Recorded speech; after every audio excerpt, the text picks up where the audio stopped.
Derek another point this afternoon. What did you make of that today? A hard fought point. I thought the first half we started well enough, we had some good moments, got plenty of crosses into the box. It was Hearts kind of threw us a wee bit when the team came in. They went away from the kind of normal. They play back four and play 4-3-3. They've changed to a 5-3-2. So we were a wee bit in between in how we wanted to press. So stuff that we'd worked on and spoke on didn't quite play out the way we would have wanted it.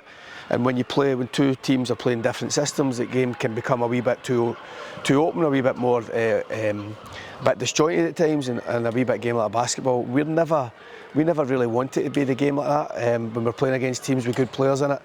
And I thought, although we had good moments in that first 15-20 minutes, I thought Hearts were the far better team, just because they played in the spaces better.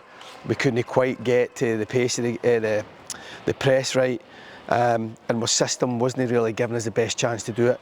I thought about making a change before half time, but you never really like to do that. So we tried to change a wee bit within the first half, and I thought the last 5-10 minutes of the first half were a bit better, but we needed an extra midfielder on the pitch. And I thought second half we were better, but still without being in charge of the game, normally with a lot more pressure in opposition box. And I thought we looked a wee bit leggy. In fairness to the players, they've worked extremely hard to this point. We know there's still work to do to secure that fourth spot. And today, against a good team, we put that at risk a wee bit. But the players were good enough. The beauty of working with this group of players is that they're always determined enough, great spirit about them, motivated enough to keep getting results. And we get a point today. I thought we finished the game well, and I thought our subs helped us, give us a wee bit of freshness and a bit of life, to be honest, at times. So we were, I think, in the second half performance, we earned our point, no doubt about it. It's another clean sheet and against a good team. And when you get into the top 6 fixtures now, it's like you're playing against the best teams. So for us to beat the best teams, we're going to have to be somewhere near our best. And we need to be honest and say we weren't today. We'll look at reasons why. I've touched on the system. I've touched on, I thought we looked a wee bit leggy, and we'll look at our preparation going into games. But listen, it's a point. We're disappointed that we've not won the game. We wanted to win the game today in front of the supporters. But I think there was a recognition for the fans, particularly towards the end there, about the efforts of this team. And it's a point closer to where we want to get to. It could be the most important point, you never know. And for that, the players deserve credit.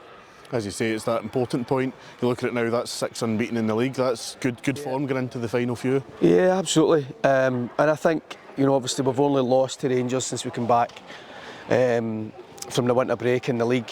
That's real consistency, home and away. We're obviously used to winning games at home, and we expect to win games at home regardless of the opponent.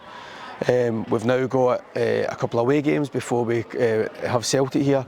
And the beauty of being in the top 6, you've got great games to be involved in. It's like, I just spoke there with the BBC about how the 3 kind of endings to this campaign since I've been here is fighting for a title, fighting for stay up from relegation, and now we're fighting for that 4th spot in Europe. So there's always been meaningful games for us, and that's the way you want it, and there's good games ahead of us, and hopefully there's a few highlights still yet for us to experience between now and the end of the season. As you say, those couple of games on the road, there's going to be big travelling sports going to these games as well. Yeah, obviously a big game at Ibrox next week, and then we go to St Mirren, which is obviously a brilliant fixture anyway. I mean, it was any time we've been there in my time here, we've took a huge support, and we've got a good record against St Mirren. We're up against, obviously St Mirren haven't beaten us this season, but they'll have plenty of motivation to do that when it comes round. But no, we'll prepare for Rangers first and foremost. Hopefully by the time we come back to play here at Celtic here, we've got a win or the points required to cement 4th spot. But we recognise there's still work to do with that, but we're in a very strong position. It's important we try and maintain that as best we can.